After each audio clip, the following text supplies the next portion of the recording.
Adapun mengenai zakat fitrah, sebagaimana kita ketahui dalam hadis dari Abu Sa'id Al-Khudri radhiyallahu taala anhu, beliau berkata, "Kunna nakhruj fi yaumil fitr fi ahdi Rasulullah sallallahu alaihi wasallam sa'an min ta'am."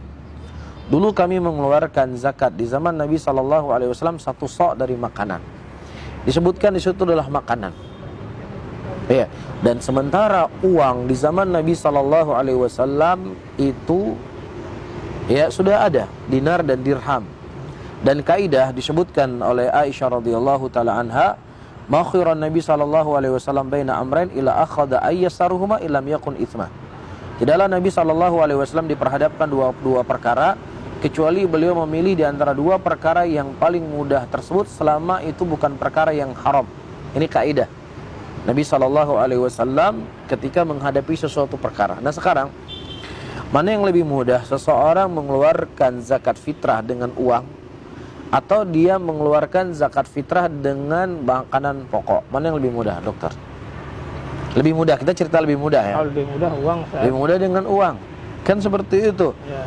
Nah, uang ada di zaman Nabi sallallahu alaihi wasallam, tetapi beliau tidak memilih uang tersebut. Ya.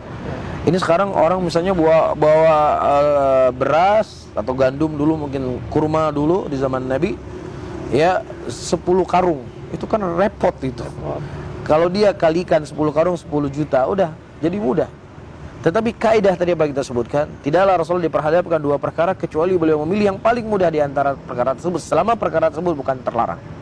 Sehingga dengan kaidah ini wallahu alam bisawab, ada uang di zaman Nabi tapi Nabi tidak mengeluarkan dengan menggunakan uang, tapi tetap beliau mengeluarkan dengan satu sa' min ta'am, satu sa' daripada makanan. Sehingga wallahu alam bisawab, dengan kondisi seperti ini maka lebih baik kita mengikuti petunjuk yang datang dari Nabi kita Muhammad sallallahu alaihi wasallam. Ya, karena kenapa hikmahnya, terkadang ada orang tua yang mohon maaf lah ya, dia pecandu rokok dan lain sebagainya. Ketika dikasih uang, itu biasanya beli makanan atau beli rokok. Apalagi pecandu narkoba. Ya seharusnya hari raya dia bisa makan, dia bisa minum. Ya, dia bisa makan, bisa berbahagia bersama keluarganya karena hari raya lah hari makan dan minum. Tapi justru dia mengeluarkan uang tersebut kepada hal-hal yang tidak penting. Ya, karena kenapa? Sisi kedua, zakat fitrah itu diberikan kepada fakir miskin. Fakir miskin itu adalah orang yang mana mereka tidak memiliki kebutuhan makanan pada hari itu, atau makanan yang dimakan itu cukup hanya pada hari itu. Jadi memang dia butuhkan makanan. Lain halnya kalau seandainya zakat fitrah diberikan ke dokter. Mungkin dokter udah banyak beras di rumah, butuh uang mungkin. Tapi kalau fakir miskin memang dia butuh uang. Dia ghalibnya dia membutuhkan makanan. Kebanyakan butuh makanan. Walaupun nanti ada 1-2 orang yang memang mereka membutuhkan uang, ya mungkin bisa solusi dia jual berasnya atau lain sebagainya. Ketika barang itu sudah ada sama dia, nggak ada masalah. Jelas dokter ya. Dan juga perlu mungkin untuk kita ketahui di sini, ya zakat fitrah itu sebagaimana para sahabat Rasulullah melakukan, mereka mengeluarkan 1 hari atau 2 hari sebelum hari raya. Itu waktu bolehnya. Adapun waktu yang paling afdolnya ketika manusia berangkat berangkat sholat ke masjid. Di situ waktu yang paling baiknya.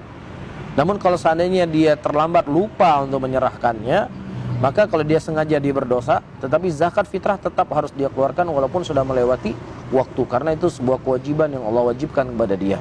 Nah sekarang misalnya pandemi corona seperti ini, mungkin kalau di Aceh mungkin tidak seperti daerah yang lain, yang mana daerah lain mungkin sulit bertemu dengan orang dan lain sebagainya.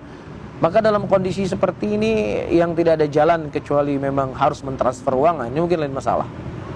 Ya, atau mungkin ditransferkan kepada seseorang yang dia minta amanah kepada orang tersebut untuk memberikan beras dan lain sebagainya, maka tidak ada masalah. Tapi kalau seandainya mungkin dengan dia membeli beras akan banyak berkerumun manusia dan lain sebagainya dan akan menjadi mudarat, maka dalam kondisi seperti ini mungkin tidak ada masalah untuk menyerahkan uang.